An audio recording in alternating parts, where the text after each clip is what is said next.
The Glendale Road Church of Christ proudly presents a weekly exploration of the Word of our living God.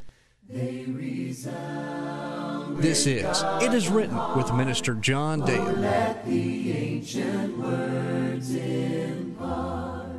We're going to look today into the second portion of our study, and this has to do with step one.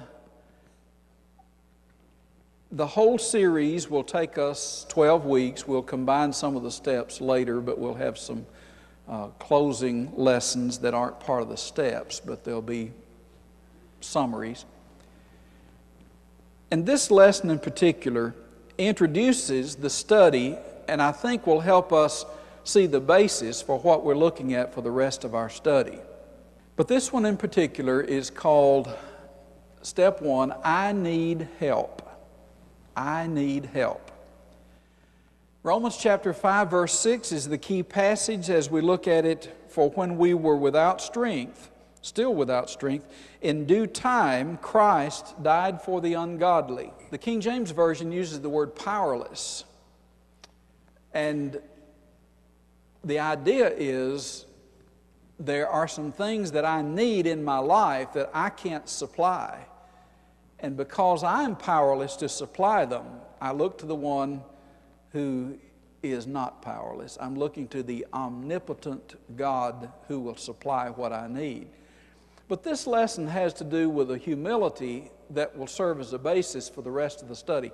If we do not have a humility that says we need help, I need help, then we're not going to be looking for help. We're going to go on as cocky people do, thinking we have everything we need. And someone told me recently regarding smoking, he said, I can quit any time I want to. I can quit any time. I used to say that back when I smoked. I can quit any time I want to. And I probably, like Mark Twain, I quit 300 or 400 times, I guess. But I'd always start back. Finally, somewhere along the way, whether it's smoking or some other subject that we're dealing with, we have to come to admit that in and of ourselves, we either do not have or will not implement the wherewithal to get it taken care of. We need help. I need help. The humility of the song that says, I need thee every hour, most gracious Lord, no tender voice like thine can peace afford. I need thee, oh I need thee, every hour I need thee. Oh bless me now, my Savior, I come to thee. It isn't by accident that Jesus began the Sermon on the Mount.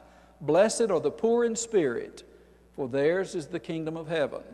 That is, blessed are those who recognize their beggar condition before the holy God. Beggars spiritually, poor in spirit, truly humble and reaching up. If we think we're on the top of the world, we're not reaching up. We're already up. As you look at the idea of knowing that you have a need and knowing that you can't supply your own need, then you look to the one who is the source of the blessing that you need to fulfill. And Jesus is that one.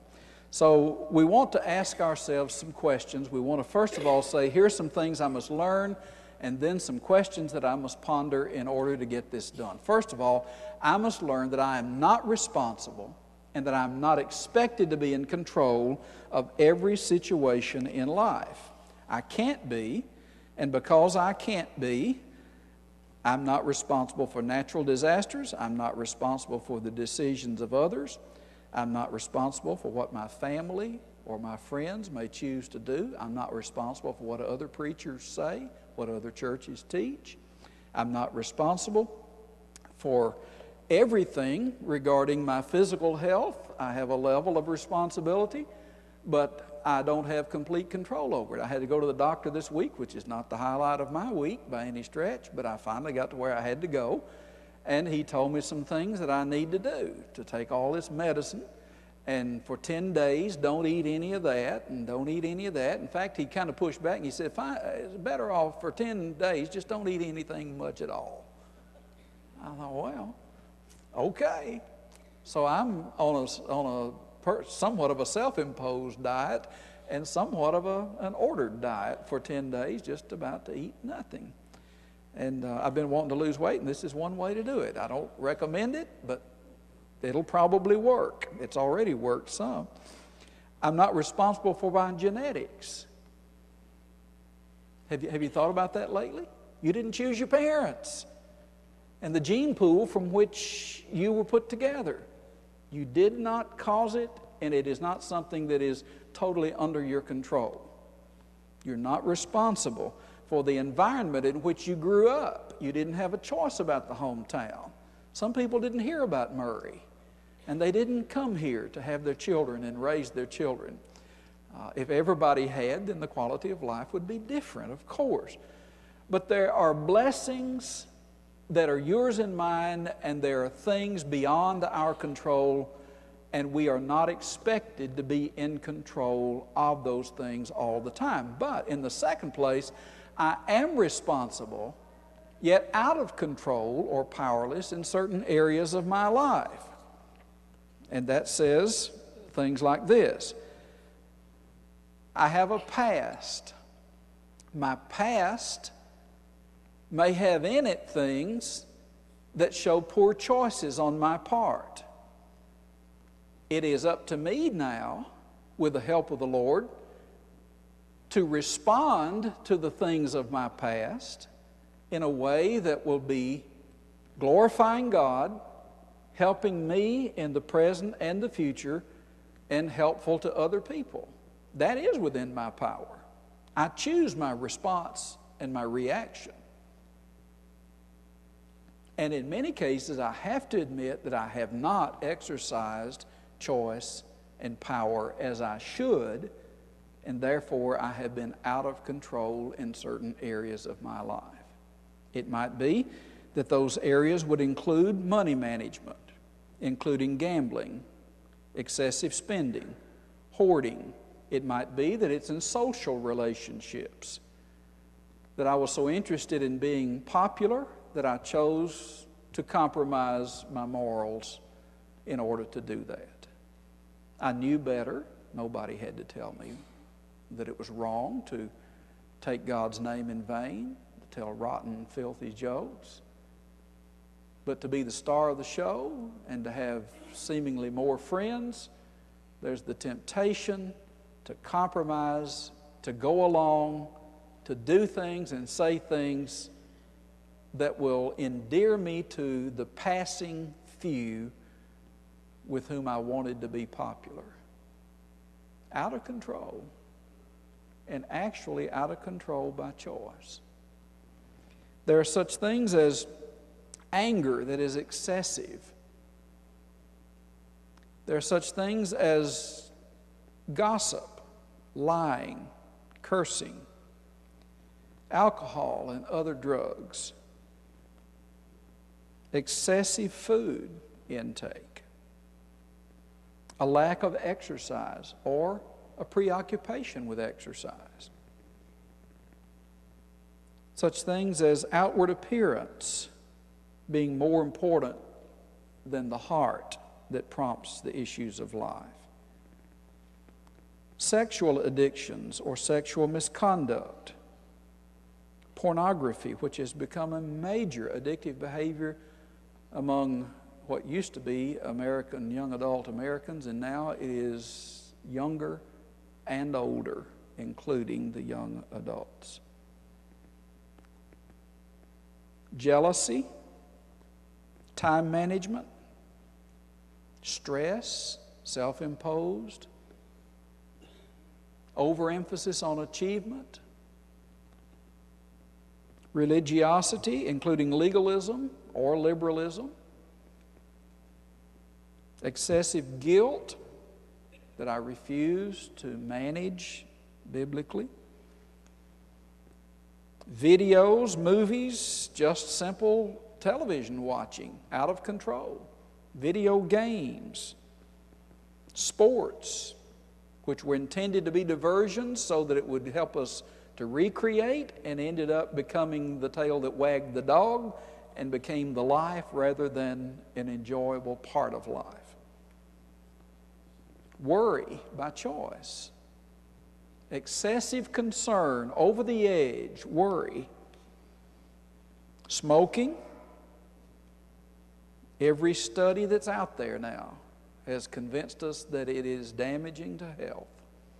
It is not only damaging to the health of the one who smokes, but everybody who has to be around it. Secondhand smoke, thirdhand smoke is damaging to the people around. If you love somebody, do not smoke in the presence of that person.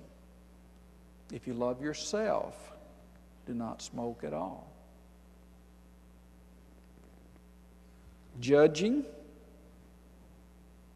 codependency, excessive fear, fantasies, perfectionism, depression by choice.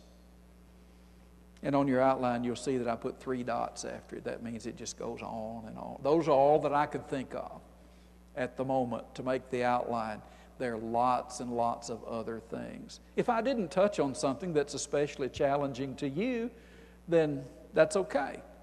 Because the 3 dots will take you in if you have something in your life that is out of control.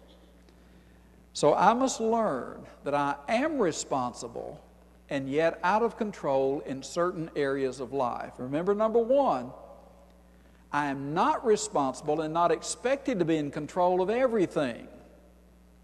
Number 2, I am responsible and I must learn to be in control of some things. And number 3, I must learn appropriate detachment, taking care of myself, accepting my responsibility, and being less concerned with the way others take care of themselves. Appropriate detachment doesn't mean that I don't care. Appropriate detachment means I can't live your life. I'm living mine. Hopefully I can help you, I can influence you, I can do and say the things that will enhance your quality of life, but it's going to be up to you whether it does or doesn't. It's up to me to live my life to the glory of God, to the good of others, and with a degree of personal fulfillment, and in the process of doing that, hopefully you'll be helped and influenced along the way too. So, number 1, I must learn that I am not in control of some things. Number 2, I am in control. I must learn to be in control. I'm responsible to be in control, and yet have to admit that I have been out of control in certain areas. And I must learn appropriate detachment, so that I don't step over the line and accept responsibility that's not mine. Now, look at some questions to ponder as we look at this first lesson. Now remember, this lesson is entitled, I Need Help. I need help. Number 1, what is keeping me from recognizing my need for help? In Psalm chapter 6, King David said, I weep until my pillow is soaked and I have created a river of tears. Sounds depressed, doesn't he? As I mentioned to some of you the other day, someone quipped that if King David had had Prozac, we wouldn't have had half the Psalms. There's a lot of truth to that. He's down and out in several of the Psalms. But what he's saying here is, there are things that cause me much pain. And so the question we're looking at for this first one is, what is keeping me from recognizing my need for help? Is there something out there that is keeping me from being completely honest with myself and recognizing my powerlessness and the need to seek the right kind of help? Sometimes we need professional help, and that will involve medical doctors, sometimes psychiatrists. Other times it will be psychologists or professional counselors, and we always need to keep that option open. You need to know the number for the Christian Counseling Center. It is 270-442-5738 in Paducah. And all the appointments are made through that one office. David Johnson is in Murray one day a week and a part of another day. Joseph Williams is in Mayfield, Christian Counseling over there. I don't have his number memorized. but he's listed as Williams Christian Counseling, Williams Professional Counseling, the Mayfield phone director. And there are others. Murray State has counseling programs offered that will be provided free for the employees of Murray State. And there are others who are not affiliated with Murray State and not affiliated with the Christian counseling centers who also provide adequate and sometimes very good counseling. If it is not from a Christian perspective, you don't want it, but it doesn't have to be from a person who is operating in the name of a church or in any specific religion. It just needs to be Bible-based, and it needs to be Christ-centered, even if they do not use religious terminology in their advertising. You do not need a secular approach that will be other than and in opposition to what your Bible teaches. Don't go to a counselor who recommends that you have an affair so that you can have a better basis for comparison in your marriage. Yes, there are some out there who do that. Please remember that is not good counseling. In the one case that I know of where that was done, he ended up offering his services to the very attractive young woman who had come for counseling. And yes, he's no longer practicing. And yes, I helped get him out of his practice. Yes, I have an obligation.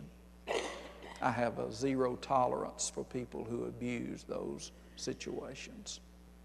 It's very important that we recognize on a personal basis what is it that keeps me from being in proper control of the situations of my life. Number two, what area of my life is causing me the most sadness? What events in life have caused me to realize the extent of my pain? In Deuteronomy chapter 30, here we have Moses as he sets before the Israelites blessing and cursing. I set before you life and death. Choose life. And he says, love God and serve Him with all your heart. And so the question under consideration is, what is it in my life that's causing me the most sadness, the most pain? What events in my life have caused me to realize the extent of my pain? How have I come to recognize that I have these issues and that they are painful to me and that I need to do something about them that I haven't been doing? I've either by choice or by other reasons been powerless over it. Now I'm recognizing that I do have an issue, maybe more than one issue, and I'm becoming willing to address it. I admit the need for help. Number three, pain can be a signal to act out addictions, obsessions, compulsions. Or pain can be a signal to acknowledge my need for help. The apostles felt fear and doubt because they were powerless over the storm. Mark chapter 4. What do I fear most? What causes me doubt? When you realize that you have pain, you have addictive behaviors, you have things in your life that are not supposed to be there, then the tendency is to act out something that will reinforce the negative. Why we do that to ourselves, I'll never know. But we have a tendency to do that. For instance, a person says, I have a major problem with alcohol. I admit that I do, and I am so upset and so frustrated I'm going to get drunk. That'll take away, at least momentarily, that'll take away some of the pain. And while I know intellectually it's a terrible option, it's still an option. And so I'm going to do it. The problem involved alcohol. Let's learn that the solution to the problem must be something other than alcohol.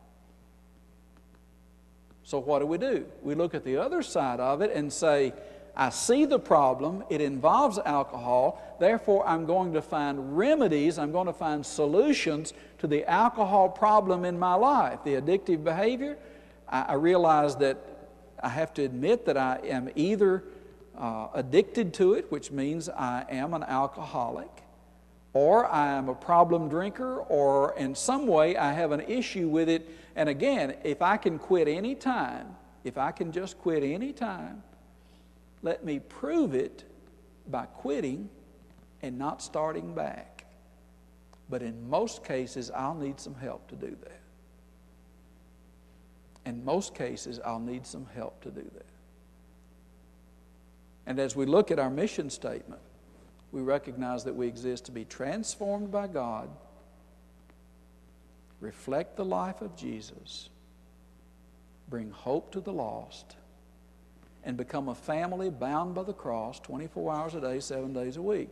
A family meaning that I have brothers and sisters who will help me and not hurt me. Brothers and sisters who will not judge me harshly, but will reinforce the strength of God in my life as God uses them in His own hands as instruments to help me. I then, in some other area of life, may be used in the hands of God to help somebody else. But if my besetting sin is an alcohol weakness, then I need help from you so that I can overcome that.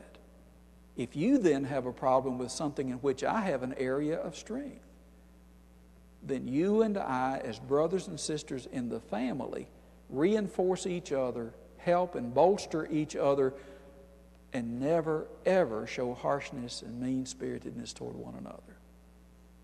And so we're looking now at the proper response. When there's pain, I need to find the solution to the problem that caused the pain rather than act out in a way that will cause more pain in the long run, even if momentarily there would be some sense of covering it up. And so the apostles were afraid. Remember, the storm came up while they were on the Sea of Galilee. Where's Jesus, by the way? Well, He's taking a nap. I just love that. Jesus is taking a nap, and the storm is coming up, and they're all getting fretful. So they wake Him up, and they said, Lord, do you not care that we're perishing? And Jesus pronounces a disappointing statement to them regarding their lack of faith. And in the process of His teaching them something about their own faith, He turns and says, peace, be still. He calmed the storm, and then He calmed the people.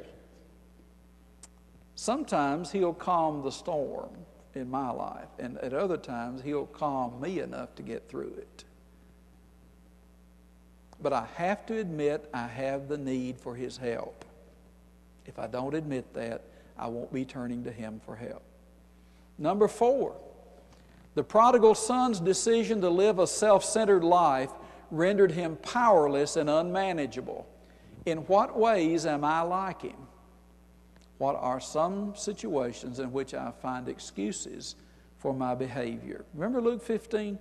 Here's the younger of 2 brothers. He asks for his inheritance early, and he gets it, and he leaves home, and he wastes his substance in riotous living. The word prodigal means waster. And so this young boy goes away from home, and he has plenty of money for a while, and he has plenty of friends to go along with it, if you call that friend. But in his lack of restraint, he wastes what he has. And his lifestyle is not pleasing to God. We don't know what all he did. We know what his older brother accused him of, but we know that what he did wasn't right. And so as you look at the life that he's living, the choices that he made, he's gone to a far country in order to do the wrong things. While he's there, his money runs out. He doesn't have food, and so he is feeding the hogs, and he even would eat with them. The King James Version says he fain would fill his belly with the husks that the swine did eat, and no man ministered unto him. He's in pitiful shape. But in that horrible condition in which he finds himself, he's also able to bottom out, if you please. He's able to wake up and to see the need to go home and to have a penitent attitude, and he heads home. He said, my father's servants have enough food and to spare, and here I am in this horrible condition.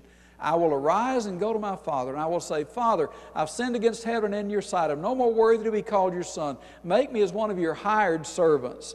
And then it says he arose and went. Not only did he make up his mind to go home, he arose and headed home. And the father saw him a great way off. And he ran to him and he fell on his neck and he kissed him. And the boy started his speech. Father, I've sinned against heaven and in your sight. I'm no more worthy to be called your son. The father, it seems, interrupted the speech, and he commanded that a robe be brought to put on him, and shoes for his feet, and a ring for his finger. And they're to kill the fattened calf so that they can have a merry-making feast and welcome the boy home. He said, this my son was dead and is alive again. This my son was lost and is found. Now, if I go away from home, where am I going? And what am I going to do? And why did I go? And in what ways would my life be like the life of the prodigal son? I don't need to ask you how your life is like him, because this is a personal interrogation. I need to ask about my own life. You take care of asking yourself the questions. I'll have to take care of asking me the questions. And then last is number 5. What did Paul mean by, quote, when I am weak, then I am strong? 2 Corinthians chapter 12, he's given the story of having been caught up into the third heaven. And he said this was an out-of-body experience. I don't know all about it, but he pleaded with God to have the thorn in his flesh removed.